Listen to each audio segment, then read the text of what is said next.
Hi, my name is Mark Bernard. I'm a monetary economist. In this video, we're going to talk about Russia, US, Ukraine. Okay, so look, I don't know if you can see it back there. There's some guys working in their field using some combines. I don't even know if combine's an English word, but that's what we say in Polish.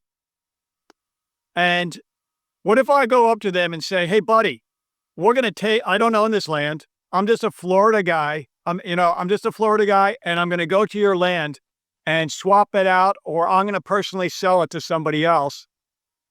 In Florida, that's called deed or title fraud, deed fraud. It's highly illegal. And, every once in a while, these South Florida guys pop up. They try to do something like that. I'm a Florida real estate agent. They try to sell land that they don't own or swap it out. Or I even know somebody who was renting land they didn't own on a property that was, we'll say, abandoned. Okay. I've seen it all over many years as a real estate agent, or heard about it in Florida.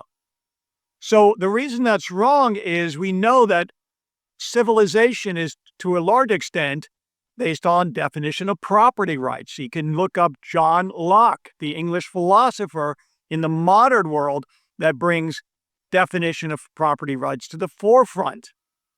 Even if it's government property rights or private property rights, it's the basis of economics. It's the basis of peace and justice in the world.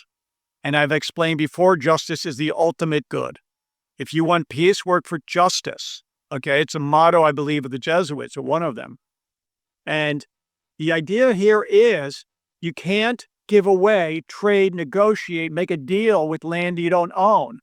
That's like some Florida guy telling these farmers with these huge tractors that, I'm just going to sell your land, okay? I'm just going to swap it out. Especially if it's their ancestral land. It's their God-given right land.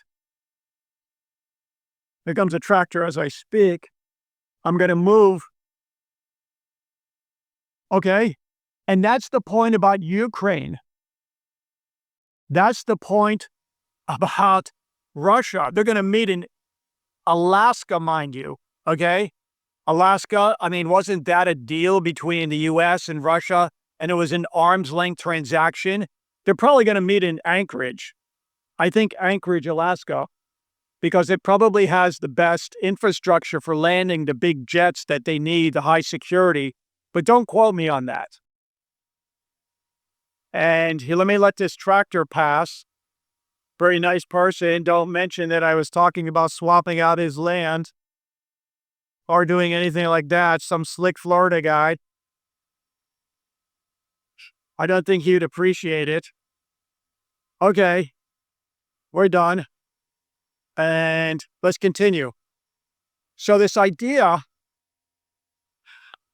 that, the bigwigs are going to have a historic summit doesn't have any impact on me personally, because it's not historic. They're not important people. There's not like a lot of wisdom in their brains. And, I thought Trump was supposed to keep these criminals out. And isn't the Czar of Russia considered the biggest living criminal in history today? Okay, like a serial, And yet we invite him to the United States. What are they going to have? Dinner and a movie and yada, yada, yada. We don't know what else. These are oligarchs shaking hands, bigwigs, congratulating themselves on being masters of the universe. But we know that they aren't. That's not the way the universe works.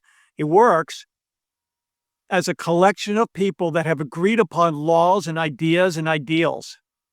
And these laws are based on philosophy and justice, such as international law that you can't, and treaties that have been negotiated with time that you can't give away somebody else's land or make negotiations for it.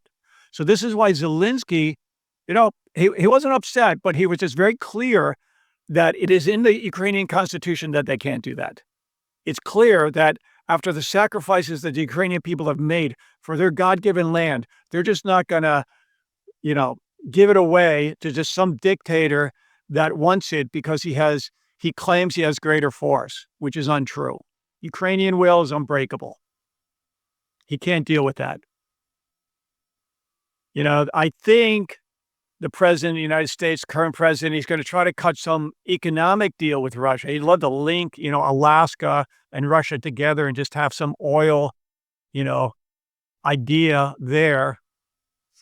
I don't know what he's cooking up, but the best is the world just ignores it because it's a great injustice.